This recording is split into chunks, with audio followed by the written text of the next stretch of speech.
इंशाल्लाह अल्लाह कबूल फरमा ले हमारी ये काविशें, क्योंकि असल चीज़ तो है कबूलियत। सैयदना इब्राहीम अलैहिस्सलाम अल्लाह के नबी हैं और उनके साथ सैयदना इस्माईल अलैहिस्सलाम, जो कि उस वक़्त चलो अभी नबी नहीं बनाए गए, मुस्तकबिल में वो भी नबी हैं। और ये दोनों कितना बड़ा काम कर रहे हैं कि खाना काबा तामीर किया है, और इतना बड़ा नेकी का काम, और करने वाले भी अल्लाह के नबी। तो फिर भी आखिर पे ये दुआ करते हैं कि रब्बना तकब्बल मिन्ना, कि या अल्लाह कबूल फरमा ले। तो असल चीज़ है कबूलियत की। अल्लाह हमारी भी ये जो छोटी सी काविश है, अल्लाह इसको कबूल फरमा ले। तो बहरहाल अल्हम्दुलिल्लाह ये सआदत हमें मिल रही है कि हम ये दरस कुरान सुन रहे हैं, सुना रहे हैं, और इस पे हमें अजर की तवक्को है। हम समझते हैं कि ये इबादत है। लेकिन मैं अर्ज़ करना चाहूँगा कि सिर्फ यहाँ जो आप सुन रहे हैं, सुना रहे हैं, सिर्फ यही इबादत नहीं है। आप जो घर से इसके लिए तैयारी आपने की है और चले हैं, तो आपका चलना भी इबादत बन गया, क्योंकि आप अल्लाह का कुरान सुनने के लिए चले हैं। जिस वक़्त आप नमाज पढ़ने के लिए मस्जिद में आते हैं, तो सिर्फ जितना वक़्त नमाज के अंदर गुजारते हैं वो ही इबादत नहीं होता, बल्कि जो आप घर से चल के आए हैं वो भी इबादत है।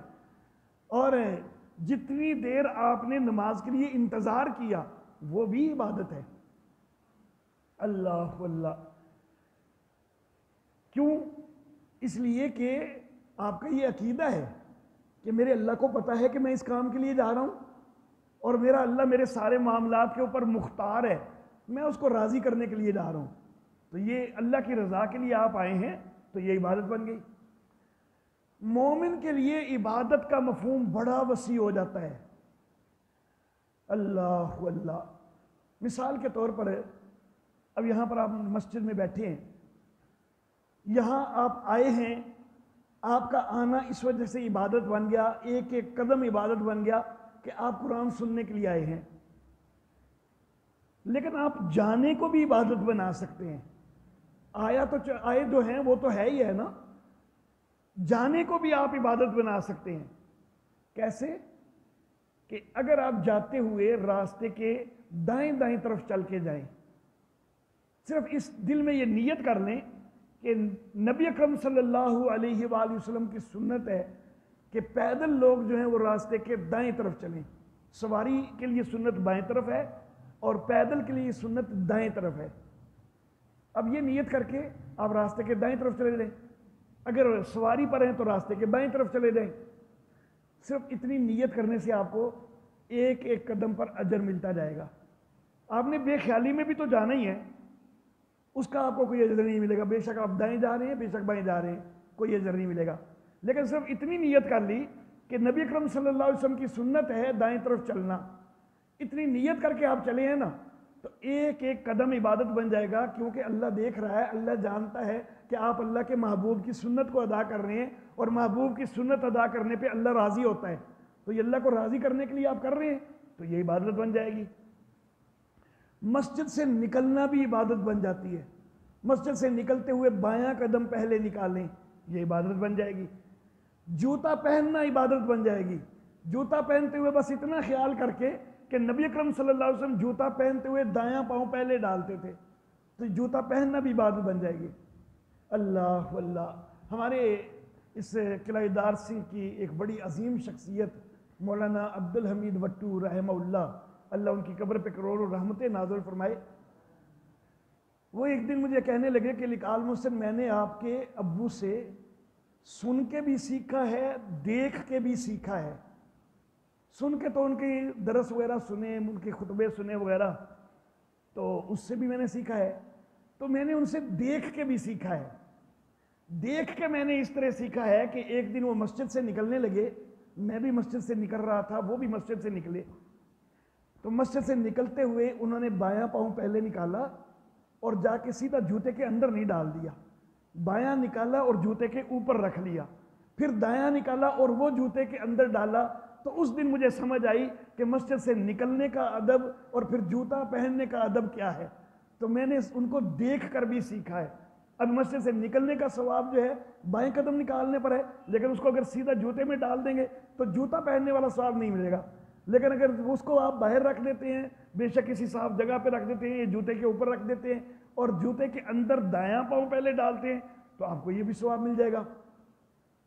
سیدنا ابو موسیٰ اشعری رضی اللہ تعالی عنہ اور حضرت سیدنا معاذ ابن جبل رضی اللہ تعالی عنہ، ان دونوں کو نبی اکرم صلی اللہ علیہ وآلہ وسلم نے یمن کے مختلف حصوں کی طرف گورنر بنا کے بھیجا تھا۔ یمن کے مختلف حصوں میں مختلف گورنر بنائے گئے تھے، تو ان دونوں کو مختلف حصوں کی طرف گورنر بنا کے بھیجا گیا۔ اب ہیں دونوں ہی یمن میں، تو ایک دوسرے کے لیے ملاقات کے لیے بھی اگرچہ فاصلے پر رہتے تھے لیکن ملاقات کے لیے بھی آنا جانا تھا۔ تو ایک روز یہ دونوں اکٹھے بیٹھے ہوئے ہیں اور اپنی گفتگو جو ہے وہ کر رہے ہیں۔ ہماری جب گفتگو ہوتی ہے تو اس میں جو ہے وہ ایک دوسرے کی غیبتیں ہوتی ہیں اور جو ہے نا الٹے سیدھے جو ہے نا وہ موضوعات ہوتے ہیں ہمارے، لیکن دیکھیں صحابہ کی گفتگو، صحابہ کرام کی آپس کی گفتگو ہے تو وہ کیا ہے کہ تم اپنی رات کو کیسے گزارتے ہو، کتنا حصہ عبادت کرتے ہو، کتنا حصہ نیند لیتے ہو، یہ موضوع ڈسکس ہو رہا ہے۔ راوی کہتا ہے کہ اب ان میں سے ایک نے کہا، راوی کو یہ یاد نہیں کہ یہ حضرت ابو موسیٰ اشعری نے کہا ہے یا حضرت معاذ بن جبل نے کہا ہے، بہرحال ان میں سے کسی ایک نے یہ بات کہی کہ میں رات کو کچھ وقت عبادت بھی کرتا ہوں اور کچھ وقت میں سوتا بھی ہوں، لیکن جتنا وقت میں سوتا ہوں نا اس پہ بھی مجھے اتنے ہی اجر کی توقع ہے جتنا اجر میں جتنا وقت عبادت کر رہا ہوتا ہوں اس میں مجھے جتنے اجر کی توقع ہے۔ کیوں کہ میرا سونا بھی عبادت ہے۔ سونا کیسے عبادت ہے؟ اللہ اللہ، ایک تو یہ نیت کر کے سوتا ہوں کہ یا اللہ نیند پوری ہوگی تو پھر میں فریش ہو کے حقوق اللہ بھی اچھی طرح ادا کر سکوں گا، حقوق العباد بھی اچھی طرح ادا کر سکوں گا۔ اگر نیند پوری نہیں کروں گا تو یا اللہ کوتاہی ہو جائے گی، تو اس نیت کے ساتھ سوئے ہیں تو نیند پوری کرنا بھی عبادت بن گئی۔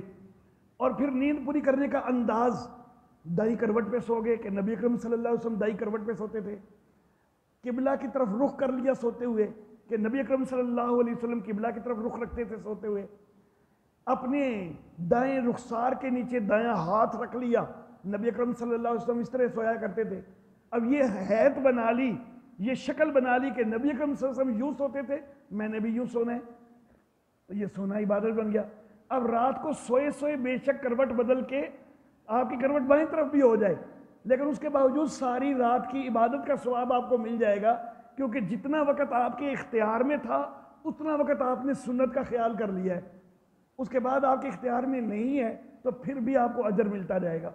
تو حضرت معاذ اور حضرت ابو موسیٰ اشعری وہ ان میں سے کوئی ایک، اس نے یہ کہا کہ مجھے سونے میں بھی اجر کی توقع ہے۔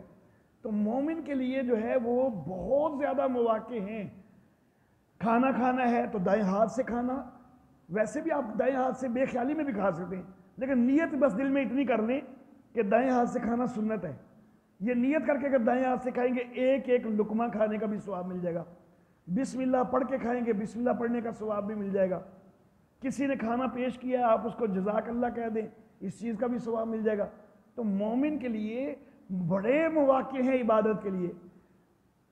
بلکہ اگر میں اختصار کے ساتھ یوں کہوں کہ مومن اپنی ساری زندگی اس کو عبادت بنا سکتا ہے کہ ہر چیز کے اندر بس خیال کر لے کہ اسوہ نبی کیا ہے، شعائر اسلام کیا ہے، اس حوالہ سے اسلام کی تعلیم کیا ہے، تو اپنے ذاتی کام کرتے ہوئے بھی وہ عبادت کا اجر ملتا جائے گا۔ اپنے ذاتی کاموں کے لیے ادھر ادھر جا رہا ہے، عبادت کا اجر ملتا جائے گا۔ تجارت کر رہا ہے، اس میں تجارت کے جو شرعی اصول ہیں ان کو مد نظر رکھے، تجارت کا بھی ثواب ملتا جائے گا۔ نبی اکرم صلی اللہ علیہ وآلہ وسلم نے فرمایا نا کہ اپنی بیوی کے منہ میں تم ایک لقمہ بھی دیتے ہو نا تو وہ بھی تمہیں صدقے کا ثواب مل جاتا ہے کہ تم اس کا ایک حق ادا کر رہے ہو، اس کے اوپر بھی تمہیں اجر مل جاتا ہے، حالانکہ وہ تمہاری ذمہ داری ہے، تمہاری بیوی ہے، معاشرتی لحاظ سے تمہاری ذمہ داری ہے کہ تم نے اس کا کھانے پینے کا انتظام کرنا ہے، لیکن اس کے اوپر ثواب بھی مل جائے گا کیونکہ تم اس کے ساتھ حسن سلوک کر رہے ہو۔ تو بہرحال مومن کو تو بہت مواقع میسر ہیں، تو عبادت میں راضی اللہ ہی کو کرنا ہے۔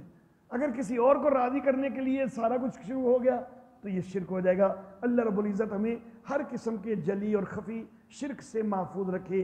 وآخر دعوانا ان الحمد للہ رب العالمین۔